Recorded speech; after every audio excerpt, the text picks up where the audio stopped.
ദുഃഖകരമായിട്ടുള്ള ഭാവ്യവസ്ഥയിലൂടെ കടന്നു പോകുന്ന ഈ ഭവനത്തിൽ അവിടുത്തെ ദിവ്യമായ സാന്നിധ്യത്താൽ നിന്റെ മക്കളുടെ കർത്താവെ ദുഃഖത്തെ ഒന്ന് ശമിപ്പിക്കണമേ.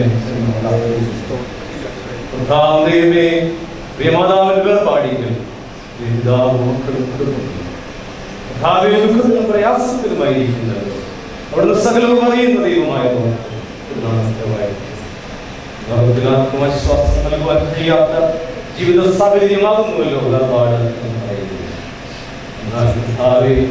സമാധാനത്തിന്റെ പ്രഭുവായ ദൈവമേ, നിന്റെ മക്കളുടെ ഹൃദയങ്ങളിൽ മേലും അവിടുത്തെ ദൈവമായ സമാധാനത്തെ അയക്കണമേ എന്ന് ഞങ്ങളിൽ മാത്രം പ്രത്യാശ നിന്നിൽ പ്രത്യാശയുള്ളവരായി ജീവിക്കുവാൻ ഓരോ വേർപാടുകളും നിങ്ങളെ ഓർമ്മിപ്പിക്കുന്നു.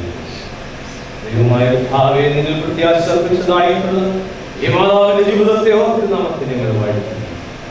ഭാവേ, മുകളിലൂടെ ലഭിച്ചതായിട്ടുള്ള എല്ലാവിധമായ നല്ല മാതൃകകളും പിന്തുടരുവാൻ പ്രിയപ്പെട്ടവരെയോട് ഒരുക്കണമേ എന്ന് പ്രാർത്ഥിക്കുന്നു. ദൈവമായ ഭാവേ, നിന്റെ മക്കൾക്ക് ആവശ്യമായ സമാധാനവും ആശ്വാസവും പ്രിയപിതാവിന് ആവശ്യമായ ധൈര്യവും കൊടുത്ത് അവിടെ നിലനിർത്തണമേ എന്ന് പ്രാർത്ഥിക്കുന്നു.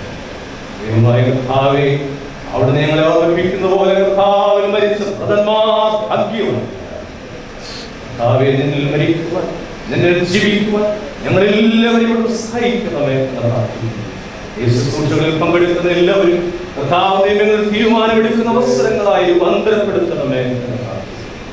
ദൈവം വ്യാപരിച്ച ദൈവകൃപയ്ക്കായി ശുശ്രൂഷയിലായിരിക്കുന്ന പ്രിയ അച്ഛനായി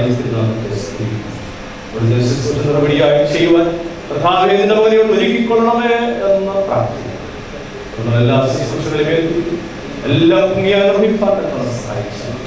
മാനവഹത്തോടെ എടുക്കണം. ഒരു സമാധാനത്താലും ഭവനത്തെ ഒന്ന് സമാധാനപ്പെടുത്തണം. ക്രിസ്തീയ പ്രത്യാശ നിലനിർത്തണം.